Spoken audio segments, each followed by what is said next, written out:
Cuando aquella doctora apagó el monitor del ultrasonido a mitad del examen y me llevó a una sala cerrada con llave, supe que mi vida estaba a punto de desmoronarse, pero nunca imaginé que la verdad sería tan cruel. Mi esposo, el hombre con el que viví 45 años, había orquestado un plan tan elaborado para destruirme que aún hoy, a mis 68 años, me pregunto cómo no me di cuenta antes. La doctora tembló al entregarme aquellos documentos, y cuando leí la primera línea, entendí por qué. Pero antes de continuar, checa si ya estás suscrito al canal y escribe en los comentarios. ¿Desde dónde estás viendo este video? Nos encanta saber hasta dónde están llegando nuestras historias. Las manos de la doctora Carmen temblaban cuando cerró la puerta del consultorio y giró la llave en la cerradura. Yo estaba sentada en la silla de plástico azul, todavía con ese gel frío en la panza, completamente perdida. A mis 68 años, yo creía que ya lo había visto todo en esta vida. Crié a 3 hijos sola mientras trabajaba como maestra. Sobreviví a 2 cánceres. Enterré a mis padres y a mi hermana más chica. Pensé que nada más podría sorprenderme. Estaba equivocada. «Doña Beatriz», comenzó ella, y su voz era tan bajita que tuve que inclinarme hacia adelante. «Necesito platicar con usted sobre algo muy serio, algo que involucra a su esposo». Mi primer pensamiento fue que Roberto estaba enfermo. Cáncer, tal vez. Había estado raro últimamente, distante, siempre pegado al teléfono. Se me helaron las manos. Después de 45 años juntos, la idea de perderlo me aterraba, incluso con todos los problemas que habíamos enfrentado en los últimos meses. «¿Qué le pasó?», pregunté, y mi voz salió más aguda de lo que pretendía. «No es eso». Ella sacó un folder de adentro del cajón, un folder grueso, lleno de papeles. «Doña Beatriz, trabajo en esta clínica desde hace 15 años. Nunca en toda mi carrera me había visto en una situación como esta, pero no puedo quedarme callada». Abrió el folder despacio, como si estuviera manejando una bomba a punto de estallar. Y de cierta forma lo era. «Usted vino a hacerse un ultrasonido de rutina hoy, de sus riñones, ¿verdad? Por lo de la piedra que tuvo el año pasado». No esperó mi respuesta, pero cuando busqué su historial en el sistema, vi el nombre de su esposo como contacto de emergencia, Roberto Cárdenas. Mi corazón se aceleró. Algo en la forma en que dijo su nombre, con esa mezcla de asco y lástima, me dio un escalofrío en la espalda. «Reconocí el nombre de inmediato», continuó ella, «porque hace 3 meses, una joven de 24 años vino a este mismo consultorio, embarazada de 5 meses.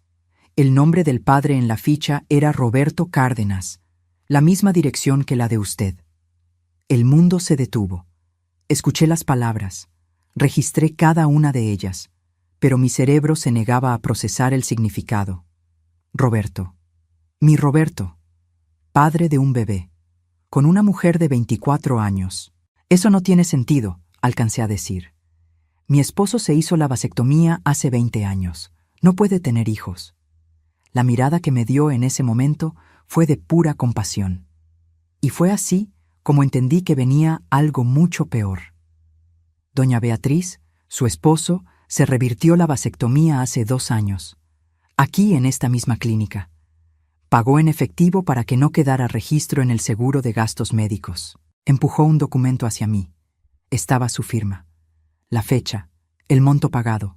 Todo registrado, todo real, toda la verdad.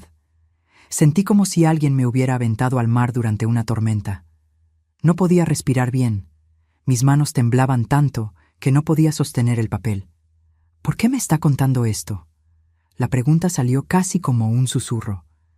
«¿Por qué no simplemente se quedó callada?». La doctora Carmen suspiró profundo. «Porque no es solo eso. Hace 3 semanas esa misma joven regresó aquí, llorando, desesperada. Dijo que su esposo prometió dejar a su mujer y casarse con ella en cuanto naciera el bebé. Prometió que ella y el niño tendrían todo. Una casa, seguridad, una familia de verdad». Hizo una pausa y me di cuenta de que estaba juntando valor para seguir. Me enseñó mensajes, cientos de mensajes entre ellos, y doña Beatriz. La doctora me tomó de la mano. Su esposo le dijo a ella que usted tiene Alzheimer, que está en una etapa avanzada, que ya no reconoce a nadie, que pronto será internada en una clínica especializada. El suelo desapareció bajo mis pies. Dijo que en cuanto usted sea internada, él quedará libre para rehacer su vida, que el departamento donde viven está solo a nombre de él, que usted ya no tiene capacidad de administrar nada, que todo ya está organizado. Yo no tengo Alzheimer. Nunca he tenido. Mi mente está perfectamente lúcida. Hago crucigramas todos los días. Leo 3 libros al mes. Recuerdo el cumpleaños de cada nieto, cada compromiso, cada detalle de mi vida. Pero entonces empecé a recordar las cosas pequeñas. Roberto insistiendo en que dejara de manejar porque estaba peligroso para mi edad. Él cancelando mis tarjetas de crédito y diciendo que era para simplificar las cosas. Las visitas al médico a las que siempre se empeñaba en acompañarme, respondiendo las preguntas por mí. Las veces que me interrumpía cuando hablaba con nuestros hijos, diciendo, su mamá anda confundida hoy. Estaba construyendo una narrativa. Despacio, con cuidado, preparando a todo el mundo para creer que yo estaba perdiendo la cabeza. «Hay más», dijo la doctora Carmen, y su voz era aún más baja ahora. La joven me contó que su esposo tiene deudas, muchas deudas, de juego. Les debe más de 1 millón de pesos a unos prestamistas. Gente peligrosa. Ella dijo que él está desesperado por dinero. Puso otro documento frente a mí. Una carta poder. Mi firma al calce, o al menos algo que se parecía a mi firma. Él registró esto en la notaría hace 3 meses. Con este poder, él tiene control total sobre sus bienes. Puede vender, transferir, hacer lo que quiera. Yo no firmé esa carta poder. Jamás vi ese documento en mi vida. Es falso, dije, y mi voz salió firme por primera vez desde que entré a esa sala. Yo nunca firmé eso. Lo sé, la letra no es idéntica a la suya, pero está registrado oficialmente y combinado con el diagnóstico de Alzheimer que está sembrando. No necesitó terminar la frase. Entendí el plan completo en ese momento. Roberto me iba a refundir en un asilo, alegando que yo ya no podía estar sola. Con el poder falso, vendería nuestro departamento. Se quedaría con toda la lana. Pagaría sus deudas. Empezaría de nuevo con la amante embarazada. Y yo terminaría mis días encerrada en una institución, dopada hasta no saber ni mi propio nombre. ¿Por qué me está contando todo esto?, pregunté de nuevo, y esta vez había algo diferente en mi voz. No era miedo, era coraje. Un coraje frío y calculado que no sentía desde hacía décadas. Porque mi mamá pasó por algo parecido, respondió la doctora Carmen. Mi papá le hizo creer que se estaba volviendo senil. Logró que toda la familia se lo creyera. Cuando descubrimos la verdad, ya era tarde. Él lo había vendido todo. Mi mamá murió 2 años después en un asilo de quinta, pensando que estaba loca. Me apretó la mano con fuerza. No voy a dejar que eso le pase a usted, no mientras yo pueda hacer algo. Me quedé sentada en esa silla por un largo rato. La doctora Carmen me trajo agua, me dio pañuelos. Se quedó ahí, en silencio, mientras yo procesaba todo. 45 años, casi medio siglo al lado de ese hombre. Crié a nuestros 3 hijos mientras él hacía carrera. Renuncié a mi propia profesión para ser la esposa perfecta, la madre dedicada, la ama de casa impecable. Cuando perdió el trabajo a los 50 años, fui yo quien sacó adelante a la familia dando clases particulares. Cuando quiso abrir un negocio propio, usé la herencia de mi madre para financiar su sueño. Y ahora planeaba encerrarme en un manicomio para quedarse con una chavala lo suficientemente joven para ser nuestra nieta. Cuando salí de ese consultorio, el sol todavía brillaba como si nada hubiera cambiado. La gente caminaba por la calle, riendo, hablando por celular, comprando bolillos en la panadería. La vida seguía normal para todos, menos para mí. Me subí al coche, ese que Roberto tanto insistía en que ya no debía manejar, y me quedé ahí sentada, con las manos en el volante, mirando a la nada. La doctora Carmen me había dado copias de todo, los documentos sobre la reversión de la vasectomía, las fichas de la amante, impresiones de los mensajes que la muchacha le había enseñado. El poder falso, todo en un sobre amarillo que ahora estaba en el asiento del copiloto, tan pesado como una sentencia de muerte. Necesité 20 minutos para poder arrancar el coche. Mis manos temblaban tanto que fallé 3 veces al meter la llave. No era miedo por lo que descubrí, era la rabia. Una rabia tan profunda y antigua que parecía venir de algún lugar primitivo dentro de mí, un lugar que no sabía que existía. Manejé a casa en piloto automático. Nuestro departamento está en un edificio viejo, pero bien cuidado en la colonia Centro. Lo compramos cuando los niños todavía estaban chiquitos. Era apretado en ese entonces, pero perfecto para nosotros. Después de que crecieron y se fueron, el espacio quedó demasiado grande. Roberto siempre hablaba de vender y comprar algo más chico, más práctico. Ahora entendía por qué. Me estacioné en la pensión y me quedé ahí sentada otros minutos. El portero, don Mario, pasó y me saludó. Le devolví el saludo forzando una sonrisa. Todo normal, solo un día más en la vida de doña Beatriz. Agarré el sobre y subí al departamento. Roberto no estaba. Dejó un recado en el refrigerador. Reunión importante.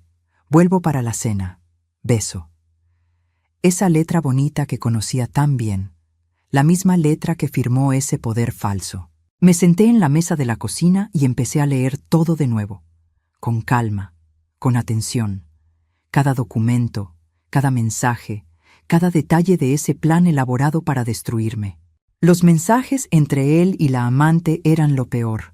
No por la traición en sí. Después de 45 años, yo ya no era ingenua sobre los matrimonios, sino por la forma en que hablaba de mí. La vieja está cada vez peor. Ayer se le olvidó dónde guardó las llaves. Ya es hora. Mis hijos ya están preparados. Nadie va a cuestionar cuando la interne. Preparados. Mis propios hijos. Roberto había preparado a nuestros hijos para que aceptaran mi internamiento. Agarré el teléfono y le marqué a mi hijo el más grande. Marcos. Contestó al tercer timbre. Hola, ma, ¿todo bien? Todo excelente, hijo. Solo quería saber si vienen a comer el domingo. Claro, ma, siempre vamos. Una pausa. ¿Cómo te has sentido? ¿Por qué preguntas? Ah, es que mi papá comentó que andas medio olvidadiza. Solo quería saber si todo está bien de verdad. Respiré hondo. Marcos, necesito preguntarte algo. ¿Tu papá platicó contigo sobre internarme en algún lugar? Silencio del otro lado. Un silencio demasiado largo para ser inocente. Mamá, no es así. Él solo comentó que tal vez necesitabas ayuda, que se está volviendo difícil para ti cuidarte sola, pero es pura precaución, ¿sabes? Por tu propio bien. Por tu propio bien. Las palabras que todo el mundo usa cuando quiere hacer algo terrible y seguir sintiéndose virtuoso. Entiendo. Nos vemos el domingo entonces. Colgué antes de que pudiera decir nada más. Le llamé a mi hija la mediana, Julia, la misma historia. Papá dijo que necesitas cuidados. Es por tu bien, ma. Solo queremos que estés segura. No le llamé al más chico, Pedro. No hacía falta. Ya sabía lo que diría. Roberto había hecho la chamba bien. Sembró la semillita de la duda en cada uno de ellos. Se aseguró de estar presente en todas las visitas recientes, señalando cada vez que yo olvidaba algún detalle insignificante, cada vez que me confundía con un nombre o una fecha, cosas normales para cualquier persona de 68 años, pero que él transformaba en síntomas de una enfermedad grave. Miré alrededor de la cocina. ¿Cuántas veces cociné en este espacio? ¿Cuántos cumpleaños festejé aquí? ¿Cuántas pláticas importantes pasaron en esta misma mesa donde estaba sentada ahora, leyendo sobre cómo mi esposo planeaba destruirme? El departamento estaba a nombre de él. Lo descubrí en esos documentos. Cuando lo compramos, hace 40 años, pusimos solo su nombre por alguna razón burocrática que ya no recuerdo. En ese entonces, confié. ¿Por qué no habría de confiar? Estábamos casados. Lo que era de él era mío, y viceversa. O al menos eso pensaba yo. Fui al cuarto y abrí su closet. Busqué entre la ropa, en los bolsillos de los sacos, en los cajones. Encontré su celular viejo, el que dijo que se le había descompuesto hace meses. Estaba escondido en una caja de zapatos. La batería estaba muerta, pero me lo llevé a la cocina y lo puse a cargar. Mientras esperaba, fui a mi propio closet. Al fondo, en una caja que no abría desde hacía años, estaban mis documentos antiguos, certificados de maestra, títulos y una escritura, la casa de Cuernavaca que mi mamá me dejó. Se me había olvidado, no literalmente, sabía que la casa existía, pero había dejado de pensar en ella como algo mío. Roberto siempre decía que era un elefante blanco, que costaba caro mantenerla, que debíamos venderla. Pero nunca la vendimos porque la escritura estaba solo a mi nombre, y yo siempre inventaba una excusa para posponerlo. Ahora entendía por qué insistía tanto, y por qué hizo ese poder falso. Necesitaba ese documento para poder vender la casa sin mi autorización. Su celular por fin prendió, sin contraseña. Típico de Roberto, siempre demasiado confiado, siempre creyendo que era más listo que todos. Abrí los mensajes, tenía cientos de ellos, con la amante que se llamaba Jessica, con abogados, con doctores, con agentes inmobiliarios. Cada mensaje era una pieza del rompecabezas, y cuando terminé de leer todo, el rompecabezas estaba completo. Roberto llegó a la casa a las 7 de la noche, como prometió. Entró hablando del tráfico, de la junta que tuvo, de lo cansado que estaba. Me dio un beso en el cachete distraídamente y se fue directo al baño a ducharse. Todo completamente normal. Solo un día más en la vida de nuestro matrimonio de 45 años. Preparé la cena como siempre. Espagueti a la boloñesa, su plato favorito. Puse la mesa, prendí una vela, serví vino. Cuando salió del baño y vio todo listo, sonrió de esa forma que solía derretirme el corazón. «Qué rico, amor. ¿Qué estamos celebrando?» «Nada especial», respondí sirviendo la comida. «Solo quise hacerte algo rico». Cenamos platicando de nimiedades. Él contó de un cliente difícil. Yo comenté del libro que estaba leyendo. Tomamos vino. Nos reímos de un chiste sin gracia que hizo. Cualquier persona viendo desde afuera vería a una pareja de viejitos cómodos el uno con el otro, disfrutando de una noche tranquila. Nadie vería el sobre amarillo escondido en mi cuarto. Nadie sabría que cada bocado de comida que daba, cada trago de vino, cada sonrisa que forcé, era una actuación. La mejor actuación de mi vida. «¿Cómo te fue en tu cita de hoy?», preguntó casualmente, agarrando más pasta. «De rutina, todo normal». «¿Y los riñones? ¿No regresó la piedra?» «No, todo bien. La doctora dijo que estoy excelente para mi edad». Él asintió, tomando más vino. No se dio cuenta de nada. Estaba tan confiado en su plan, tan seguro de que yo era una tonta ingenua, que no imaginó ni por un segundo que yo pudiera saber algo. Después de cenar, nos quedamos en la sala viendo la tele. O mejor dicho, él la vio.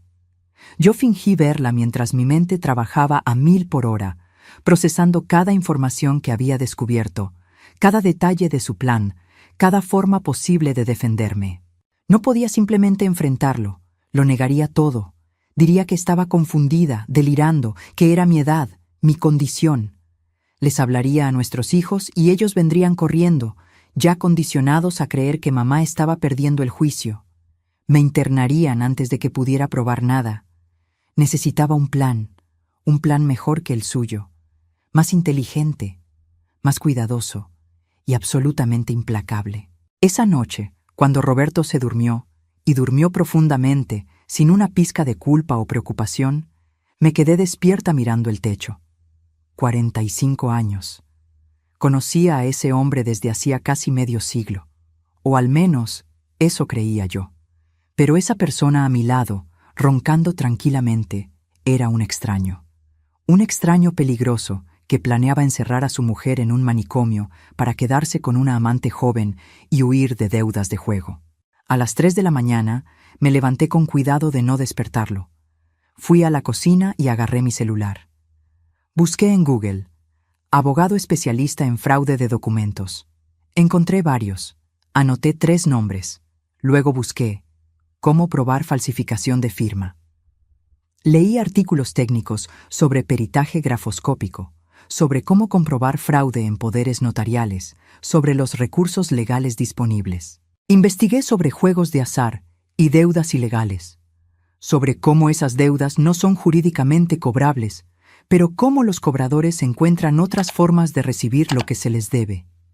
Investigué sobre reversión de vasectomía, sobre la tasa de éxito, sobre cuánto costaba, sobre cómo era imposible hacerse una sin dejar rastro en el historial médico. Y finalmente, investigué sobre diagnósticos falsos de Alzheimer, sobre cómo doctores sin ética a veces colaboran con familiares para internar a ancianos contra su voluntad, sobre las señales de alerta, sobre cómo defenderse. Cuando el sol empezó a salir, yo tenía una lista larga de cosas que necesitaba hacer, de gente a la que necesitaba buscar, de pruebas que necesitaba reunir. Roberto se había pasado meses planeando mi destrucción. Había sobornado gente, falsificado documentos, manipulado a nuestros hijos, traicionado nuestro matrimonio. Había hecho todo con cuidado, con paciencia, con atención meticulosa a cada detalle. Pero había cometido un error fatal. Había subestimado a la mujer que dormía a su lado. Pensó que yo era demasiado vieja, demasiado cansada, demasiado ingenua para reaccionar. Pensó que 45 años de matrimonio me habían vuelto dócil, sumisa, incapaz de pelear. Estaba a punto de descubrir qué tan equivocado estaba. Al día siguiente, le dije a Roberto que iba a pasar el día con mis amigas, un grupo de maestras jubiladas que se reunía una vez al mes para comer y ponerse al tanto. Él apenas levantó la vista del periódico cuando me despedí. Diviértete, amor. No regreses muy tarde. Ya sabes que te cansas fácil. Otra semillita plantada. Otra sugerencia de que yo era frágil, limitada, incapaz. Pero no fui a comer con mis amigas. Me fui directo al despacho del licenciado Enrique Lemos, abogado especialista en derecho familiar y fraudes. Había conseguido una cita de emergencia llamando en cuanto abrió la oficina. El LIC. Enrique tenía unos 50 años, canoso, lentes de armazón grueso. Me recibió personalmente, cerró la puerta de la oficina y me ofreció café. No acepté. Tenía el estómago demasiado revuelto para café. Le conté todo, desde el principio, la cita médica, los documentos, los mensajes, el plan de internamiento. Le enseñé todo lo que la doctora Carmen me había dado. Él fue leyendo en silencio, y con cada página su expresión se ponía más seria.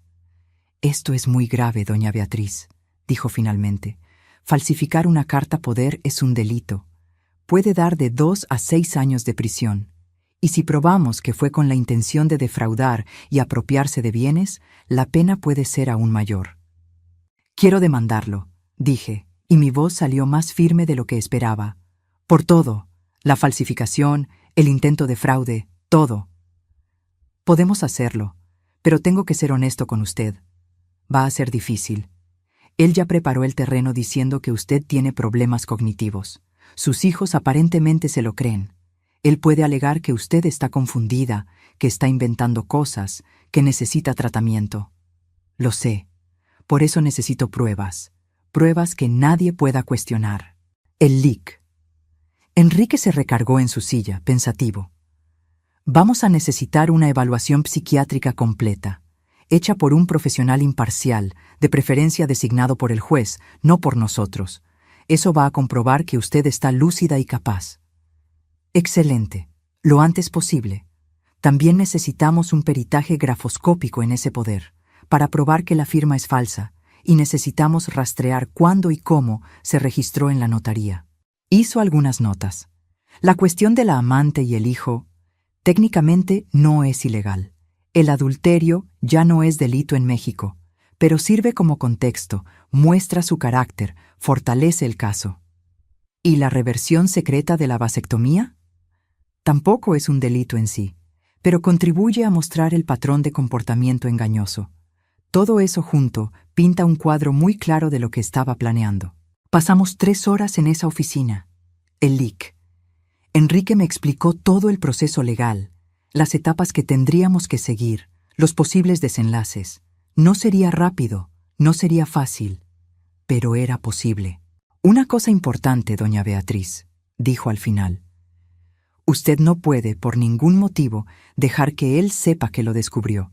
Si se entera, va a acelerar su plan. Puede intentar internarla de emergencia, puede falsificar más papeles, puede desaparecer pruebas, tiene que actuar como si nada hubiera pasado. Puedo hacerlo. Y otra cosa, tenemos que proteger sus bienes de inmediato, bloquear la posibilidad de que venda el departamento o la casa de Cuernavaca. Voy a meter una medida cautelar hoy mismo. Salí de ese despacho con una lista de tareas. Tenía que agendar la evaluación psiquiátrica. Tenía que juntar todos mis documentos personales y guardarlos en un lugar seguro. Tenía que empezar a tomar fotos y registrar todo. Cada plática extraña, cada comentario sobre mi supuesta enfermedad, cada intento de él por aislarme o controlarme. Pero antes que nada, necesitaba hacer una visita. Manejé hasta la casa de Jessica. La dirección estaba en los mensajes del celular de Roberto. Un edificio sencillo en una colonia de clase media. Subí al departamento 304 y toqué el timbre. Ella abrió la puerta ya con la panza enorme de embarazo. Joven, bonita, con ese brillo en los ojos de quien todavía cree en finales felices. Cuando me vio, se puso pálida. «Doña Beatriz, ¿puedo pasar?» Dudó, pero me dio paso. El departamento era chico, desordenado, con ropa de bebé regada por el sillón, fotos de ella y de Roberto en la repisa, una vida que ella estaba construyendo, basada en mentiras que él le contó. Me senté en el sillón sin que me invitaran. Ella se quedó de pie, nerviosa, con una mano en la panza. «Él dijo que usted tiene Alzheimer», comenzó ella, y su voz era casi desafiante. «Que ya no sabe nada, que...» «Sé lo que dijo». Mi voz salió calmada, fría. Mintió. «No tengo Alzheimer. Nunca he tenido. Mi mente está perfectamente sana. Y vine aquí a decirte que te engañaron tanto como a mí». Puse un folder en la mesita de centro. Copias de todo. Sus deudas de juego, los procesos que estaban a punto de caerle encima, el poder falsificado, el plan completo. Él te prometió que se iba a salir de la casa en cuanto yo fuera internada, ¿verdad? No respondió, pero vi en sus ojos que era cierto. Te prometió una vida juntos, una familia, seguridad para ti y para ese bebé. Una lágrima le rodó por la cara. Debe 1 millón de pesos, Jessica, a gente que no acepta deudas sin pagar, y su plan era usar mi dinero para pagar esas deudas. Después iba a desaparecer. Dejarte a ti y a ese bebé atrás también, tal como está intentando dejarme a mí. Está mintiendo, susurró ella, pero sin convicción. Lee los documentos, todo está ahí. Él no te ama, no ama a nadie más que a sí mismo. Dejé a Jessica con ese folder y salí sin mirar atrás. No sentía lástima por ella, no sentía coraje, no sentía nada más que una determinación fría y calculada. Ella había elegido meterse con un hombre casado, había creído en sus mentiras.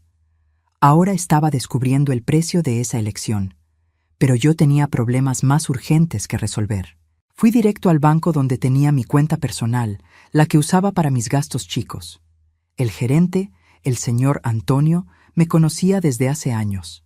Le expliqué que necesitaba consultar todos los movimientos recientes y verificar si alguien más aparte de mí había intentado entrar a la cuenta. «Hace 3 semanas», dijo él, revisando el sistema, «un hombre vino aquí con una carta poder a su nombre. Dijo que usted estaba enferma y necesitaba hacer unos ajustes en la cuenta». Se me heló la sangre. ¿Y lo dejaron? No.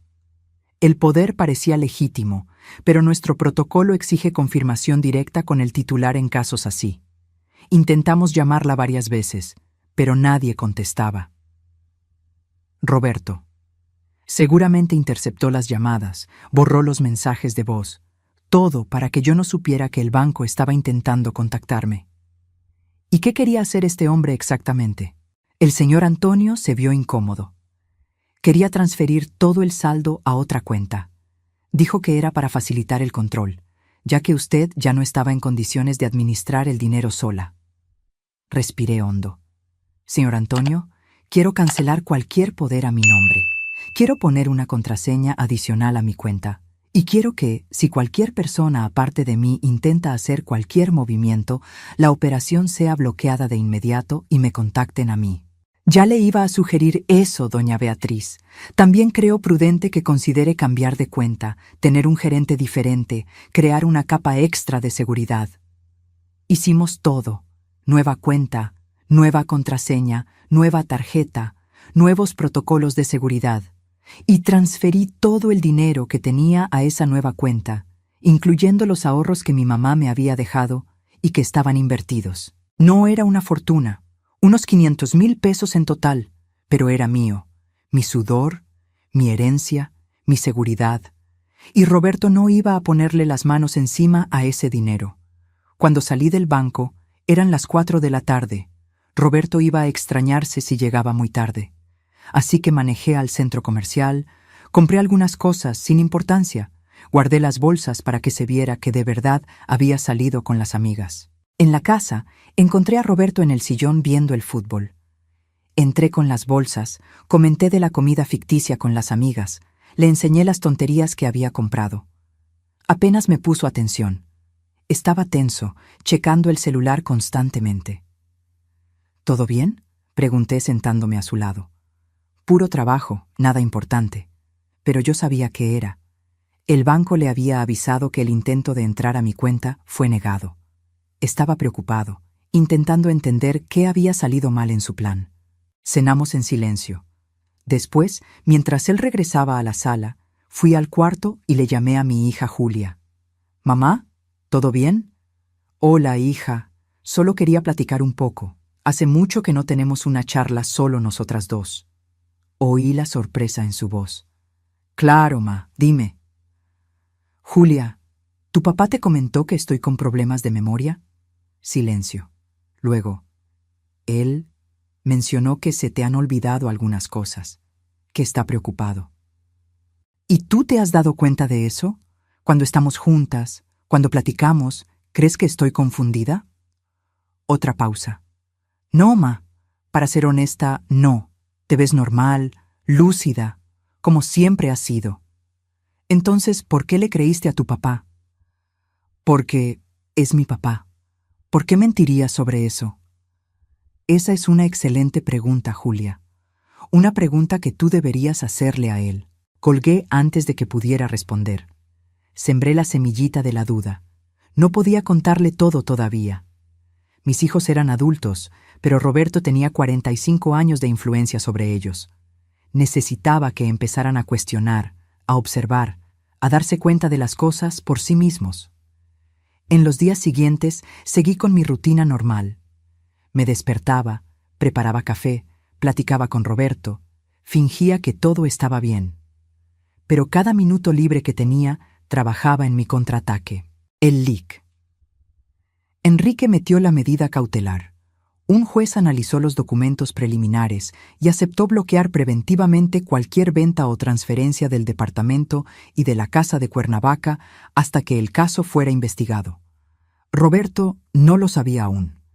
Esas cosas tardan en notificarse oficialmente. Hice la evaluación psiquiátrica. 3 horas de pruebas, preguntas, análisis. La psiquiatra, la doctora Margarita, era rigurosa e imparcial. Al final, firmó un dictamen certificando que yo estaba en plenas condiciones mentales, sin ningún signo de demencia, Alzheimer o cualquier otra condición que pudiera afectar mi capacidad de decisión. El peritaje grafoscópico confirmó lo que ya sabíamos. La firma en la carta poder era falsa. Tenía parecidos con mi letra, pero era claramente una imitación. Un perito podría declarar eso en el juicio, y entonces vino la parte más difícil: hablar con mis hijos. De verdad esta vez. Agendé una comida con los 3, Marcos, Julia y Pedro, sin avisarle a Roberto. Le dije que iba al doctor, pero en realidad me fui a un restaurante al otro lado de la ciudad, donde sabía que ningún conocido me vería. Llegaron curiosos, preocupados. Todavía pensaban que los estaba citando para hablar de mi salud, para pedir ayuda con mi condición. Cuando todos estuvieron sentados, empecé. Sus padres se van a divorciar. El silencio que cayó sobre la mesa fue absoluto. Marcos fue el primero en reaccionar. Mamá, ¿qué estás diciendo? Tú y mi papá llevan 45 años juntos. ¿Por qué? Porque su padre planeó encerrarme en un manicomio para quedarse con mi herencia y empezar de nuevo con su amante embarazada. A Julia se le cayó el tenedor. Pedro se puso blanco. Nadie dijo nada por largos segundos. Entonces puse 3 folders en la mesa, uno para cada uno. Todo está aquí, léanlo. Todas las pruebas, todos los documentos, la verdad completa. Marcos abrió su folder lentamente. Empezó a hojear. Vi cómo su cara iba cambiando conforme leía. Incredulidad, impacto, rabia, una mezcla de emociones que cruzaban sus facciones como una tormenta. «Esto no puede ser cierto», susurró Julia, pero sus manos temblaban mientras sostenía los papeles. «Es cierto, cada palabra, cada documento. Su padre falsificó un poder a mi nombre. Sobornó a empleados de una clínica para fingir que tengo Alzheimer. Se revirtió la vasectomía a escondidas hace 2 años. Tiene una amante de 24 años embarazada de 5 meses. Debe 1 millón de pesos a prestamistas. Y se pasó los últimos meses preparándolos a ustedes para que creyeran que me estaba volviendo loca, para que cuando me internara nadie dijera nada». Pedro empezó a llorar. Mi hijo, el más chico, siempre el más sensible, tenía lágrimas rodando por la cara mientras leía sobre la traición de su padre. «¿Pero por qué?», alcanzó a decir. «¿Por qué haría eso? Dinero, deudas, desesperación, y porque pensó que se saldría con la suya». Mi voz estaba firme. Ensayé este discurso mentalmente por días.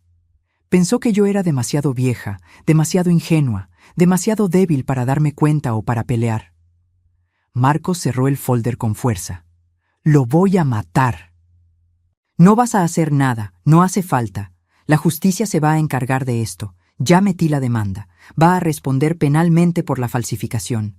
Va a perder todo y va a pasar tiempo en la cárcel. Pero necesito que entiendan una cosa». Miré a cada uno de ellos. A ustedes los manipularon. Su padre es muy bueno en eso. Manipular, mentir, hacer que la gente crea lo que él quiere. Lo hizo conmigo por 45 años. Lo hizo con ustedes. Lo hizo con esa muchacha que está embarazada. No estoy enojada con ustedes por haberle creído. «Debí haberme dado cuenta», dijo Julia, y su voz estaba quebrada. «Cuando me llamaste preguntando si creía que estabas confundida, debí haber puesto más atención. Ahora lo saben, ahora todos saben, y necesito que estén de mi lado en esto. Se va a poner feo, su padre lo va a negar todo, va a decir que la loca soy yo, que estoy inventando, va a intentar usarlos en mi contra. No lo va a lograr», dijo Marcos, y había una firmeza en su voz que me hizo respirar aliviada. «Estamos contigo, mamá, hasta el final». Julia y Pedro asintieron. Mis 3 hijos, finalmente entendiendo la verdad, finalmente a mi lado. Era todo lo que necesitaba. Cuando regresé a casa esa tarde, Roberto estaba en su despacho, hablando por teléfono. Vi por la puerta entreabierta que estaba nervioso, caminando de un lado a otro, hablando bajito pero con urgencia. «No, todavía no he podido. Ya sé que el plazo se está acabando, pero necesito más tiempo. Sí, ya sé qué pasa si no pago, pero...». Me vio y colgó rápido. «Hola, amor. ¿Cómo te fue con el doctor?» «Todo bien, solo chequeo de rutina». Le di un beso en el cachete, fingiendo no notar el sudor en su frente, la tensión en sus hombros. «¿Te ves estresado? ¿Algún problema en el trabajo?» «No, todo bien. Solo un cliente latoso, nada del otro mundo». Pero no era un cliente, era un prestamista. Sus deudas estaban venciendo y no tenía cómo pagar. Su plan perfecto se estaba desmoronando y él ni siquiera sabía cuánto. Esa noche preparé una cena especial. Lasaña, el plato que más le gustaba, el que hacía en los cumpleaños y fechas especiales. Prendí velas, puse vino, arreglé la mesa con el mantel bueno. Cuando lo vio, se sorprendió. «¿Qué estamos festejando?» 45 años, Roberto. Cumplimos 45 años de casados la próxima semana. Pensé en celebrar por adelantado. Sonrió, pero la sonrisa no le llegó a los ojos. Nunca le llegaba, me daba cuenta ahora. Mi madre tenía razón desde el primer día. 45 años, repitió él, sirviendo vino. ¿Cuánto tiempo, no? Sí, toda una vida. Levanté mi copa. Un brindis, por nuestro pasado y por nuestro futuro. Chocó su copa con la mía. Por nuestro futuro. Tomamos, cenamos, platicamos de recuerdos viejos, nuestro primer departamento, cuando nacieron los niños, viajes que hicimos. Estaba relajado, pensando que me había engañado una vez más, pensando que su plan seguía en marcha. ¿Te acuerdas cuando tuviste aquel problema en la chamba? Pregunté casualmente. Hace 20 años, cuando perdiste el trabajo y te quedaste meses sin conseguir nada. Me acuerdo, fue difícil. Y yo usé la herencia de mi mamá para abrir tu oficina. 50,000 pesos, una fortuna en ese entonces. Sí, nunca voy a olvidar eso, tú me salvaste. Y cuando tu negocio iba mal, hace 10 años, yo regresé a dar clases particulares por las noches para ayudar con los gastos, incluso después de trabajar todo el día. Siempre fuiste increíble, Bea. Y todos estos años, Roberto, cada decisión importante, cada sacrificio que hice, fue siempre por ti, por nuestra familia, por nuestro futuro juntos. Me tomó de la mano. Y yo te agradezco todo, por cada día a tu lado. Lo miré a los ojos. Busqué alguna señal de remordimiento, de culpa, de humanidad. No encontré nada, solo el vacío de un hombre que aprendió a fingir tan bien que tal vez ya ni sabía qué era real. Es bueno saberlo, dije, retirando mi mano suavemente. Porque muy pronto vas a tener la oportunidad de demostrar qué tan agradecido estás. Frunció el ceño. ¿Cómo que qué tan agradecido? Nada, solo pensando en voz alta. Sonreí. ¿Más vino? Los siguientes días fueron una cuenta regresiva. Yo sabía que en cualquier momento Roberto sería notificado oficialmente del bloqueo de los bienes y de la demanda que yo había interpuesto. Sabía que cuando eso pasara, todo explotaría. Por eso usé cada segundo para prepararme. Transferí todas mis cosas importantes a casa de Julia. Ropa, documentos, joyas que eran de mi madre, fotos viejas, todo lo que tenía valor sentimental o económico. Dejé en el departamento solo lo básico, lo suficiente para no levantar sospechas. También busqué un departamento chico para rentar. Encontré un estudio acogedor a 3 cuadras de distancia. Nada lujoso, pero era mío. Un lugar donde Roberto no podría alcanzarme, controlarme o hacerme daño. El LIC. Enrique me mantenía informada de cada paso del proceso. La investigación estaba avanzando. La policía había empezado a revisar el poder falso. La notaría donde se registró estaba bajo la lupa. Aparentemente, Roberto también había sobornado a un empleado ahí. Sus deudas de juego fueron confirmadas. 1,000,000 de pesos a 3 prestamistas distintos. Los plazos habían vencido. Estaba recibiendo amenazas. Y Jessica, la amante embarazada, había ido a declarar. Después de leer los papeles que le enseñé, después de darse cuenta de que la habían usado, decidió cooperar. Dio su testimonio sobre las pláticas que tuvo con Roberto, sobre las promesas que le hizo, sobre cómo describía a su esposa como loca e incompetente. Fue un jueves cuando todo se derrumbó. Roberto llegó a la casa a media tarde, algo que no era común. Abrió la puerta con tanta fuerza que pegó en la pared. Traía 2 papeles en la mano, arrugados de tanto apretarlos. «¿Qué es esto?», gritó, agitando los papeles en el aire. Tenía la cara roja, las venas del cuello saltadas. «¿Qué demonios es esto, Beatriz?». Yo estaba sentada en la sala, tejiendo. Lo miré con calma. «Parecen documentos legales, Roberto. ¿Por qué no me los lees en voz alta?». «¡No juegues conmigo! ¿Metiste una demanda? ¿Bloqueaste las propiedades? ¿Me estás acusando de falsificación?». Dejé el tejido a un lado, despacio. 45 años aguantando sus mentiras, sus manipulaciones, sus planes. 45 años siendo la esposa perfecta, la madre dedicada, la mujer que apoyaba todo lo que él hacía. Se acabó. Sí, hice todo eso, porque descubrí lo que planeaste hacerme. Se puso blanco. Por un segundo, solo un segundo, vi miedo en sus ojos. ¿De qué estás hablando? Estás confundida, Bea. Déjame explicarte. No estoy confundida. Nunca lo he estado. Sé lo de Jessica, lo del bebé, lo de que te revertiste la vasectomía a escondidas, lo del poder falso, lo del plan de refundirme en un asilo. Sé todo. Se tambaleó, se sentó en la silla más cercana. ¿Quién te contó esas mentiras? No son mentiras. Y lo descubrí yo sola. Bueno, con algo de ayuda de una doctora muy decente que no quiso ser cómplice de un crimen. Beatriz, no entiendes. Déjame explicarte. No es lo que piensas. Es exactamente lo que pienso.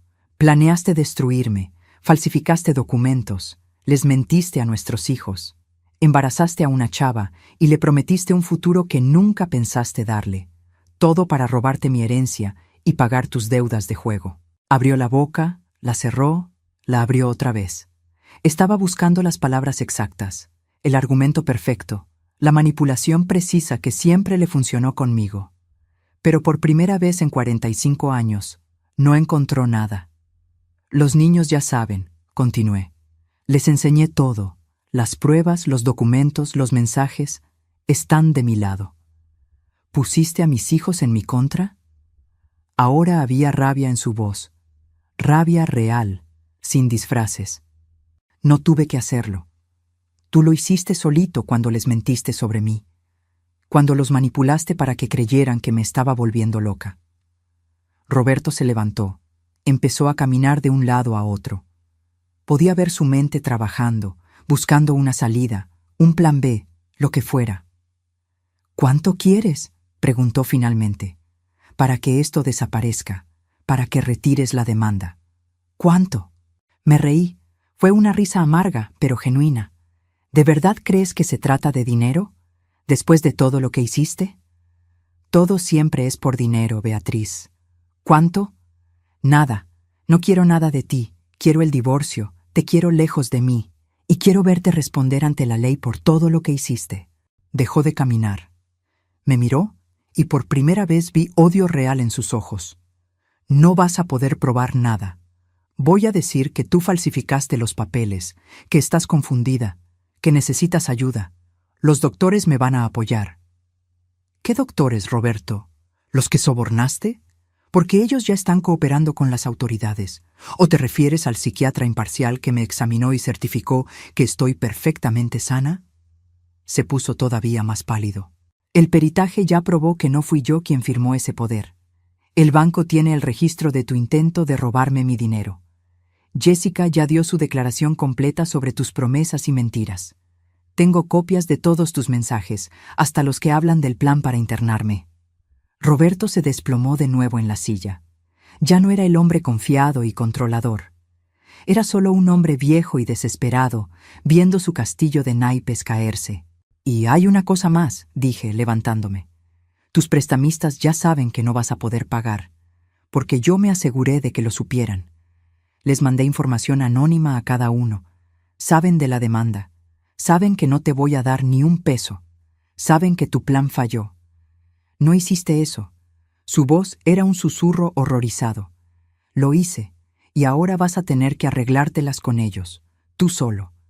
2 meses después, estoy sentada en el balconcito de mi estudio, tomando un té y viendo el atardecer. Es un espacio chico, pero es mío, completamente mío. Y por primera vez en décadas me siento libre. El proceso penal contra Roberto va caminando. La fiscalía aceptó el caso basándose en las pruebas que presentamos. Falsificación de documento, intento de fraude, soborno. Va a responder por todo. Su abogado intentó llegar a un acuerdo, pero lo rechacé. No quiero acuerdos. Quiero justicia. El divorcio se terminó la semana pasada. No pedí pensión, no le pedí nada. El departamento se vendió y nos dividimos el dinero a la mitad, como marca la ley. La casa de Cuernavaca se quedó conmigo. Siempre fue mía de todos modos. Roberto no peleó. Creo que estaba demasiado ocupado tratando de esconderse de los prestamistas. Sí, los prestamistas. Cuando se dieron cuenta de que no iban a cobrar, se pusieron creativos. Roberto se ha tenido que mudar 3 veces. Le quemaron el coche. Le dieron una golpiza que lo dejó en el hospital una semana. La policía no puede protegerlo porque oficialmente esas deudas no existen. Él solito se cavó su tumba. Ahora que descanse en ella. Jessica tuvo al bebé. Un niño. Me llamó hace unas semanas, llorando, pidiéndome perdón. Dijo que fue una tonta, que debió darse cuenta. Dijo que Roberto desapareció. No le contesta los mensajes. No quiere saber del niño. Me preguntó si podía ayudarla de alguna forma. Lo pensé mucho. ¿Esa muchacha me hizo daño? Sí. Pero Roberto la manipuló tanto como a mí. Y ese bebé es inocente. No tiene la culpa de nada. Así que le mandé unas chambritas y ropita que guardé de mis hijos. Y un cheque. No mucho, pero lo suficiente para que pase los primeros meses sin desesperación. No voy a ser su amiga. Nunca vamos a tener una relación cercana. Pero tampoco voy a dejar que un niño pase hambres por los pecados del padre. Mis hijos están bien. Marcos y Julia me visitan cada semana. Pedro vive lejos, pero me llama a diario. No le hablan a su papá. Intentaron al principio, pero cada plática acababa con Roberto intentando manipularlos, haciéndose la víctima, echándome la culpa a mí. Se dieron cuenta y tiraron la toalla. Mi nieta, la más grande, Sofía, me preguntó el otro día: «Abuela, ¿no estás triste? Fueron 45 años casada con mi abuelo». Y lo pensé antes de responder. Pensé en los años buenos, porque sí hubo años buenos al principio, antes de que me diera cuenta de quién era él en realidad. Pensé en mis hijos, en los nietos, en todos los recuerdos que armamos. Me pone triste el tiempo perdido, respondí. Los años que gasté con alguien que no me merecía. Pero no me pone triste el final. A veces, Sophie, lo más valiente que podemos hacer es empezar de nuevo, aunque tengas 68 años. Aunque haya pasado casi medio siglo, siempre hay tiempo para elegirte a ti misma. Me dio un abrazo fuerte y me dijo que cuando crezca quiere ser fuerte como yo. Eso me hizo llorar. He llorado mucho estas últimas semanas, pero no han sido lágrimas tristes. Han sido lágrimas de alivio, de liberación, de finalmente, ser dueña de mi propia vida. La casa de Cuernavaca se está remodelando. Voy a pasar temporadas allá. Tal vez me mude definitivamente cuando terminen los arreglos. Está cerquita de todo. Tiene un jardín donde puedo plantar lo que quiera y espacio suficiente para que me visiten los nietos. Empecé a pintar. Nunca lo había hecho en mi vida, pero siempre quise. Compré pinturas, lienzos, pinceles. Mis primeros intentos fueron fatales, pero voy mejorando. No importa si nunca llego a ser buena. Importa que lo estoy haciendo por mí, para mí, a mi modo. También regresé a dar clases particulares. No por la lana, tengo lo suficiente, sino porque me gusta, porque me hace bien encontrar mentes jóvenes, ayudarlas a aprender, a crecer. Porque enseñar siempre fue mi pasión y durante años dejé esa pasión a un lado para ser la esposa perfecta. Ayer me vi con mis amigas, las maestras jubiladas que se juntan cada mes. Les conté todo lo que pasó. Se quedaron impactadas, horrorizadas, pero también orgullosas. Una de ellas me dijo: «Beatriz, te salvaste la vida». Y es cierto, me la salvé.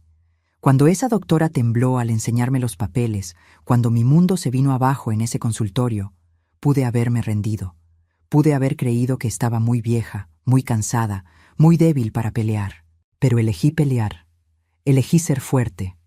Elegí no aceptar ser la víctima del hombre que se pasó 45 años fingiendo que me amaba. Roberto llamó una vez hace 2 semanas. No le contesté. Dejó un mensaje de voz.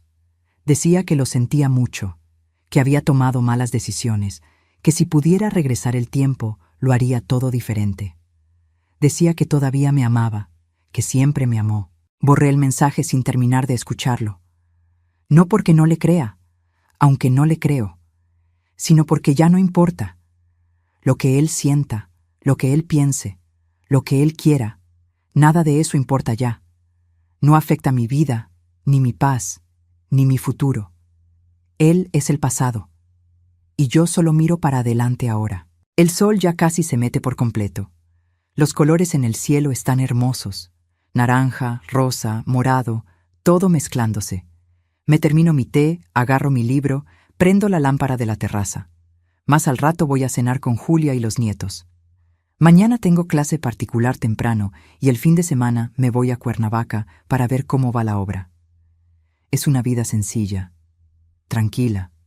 Nada que ver con los 45 años agitados que pasé al lado de Roberto. Pero es mi vida. Y es exactamente la vida que elegí para mí. A veces la gente me pregunta si me arrepiento de algo, de haberme quedado tanto tiempo, de no haberme dado cuenta antes, de haber confiado cuando no debía. ¿La verdad?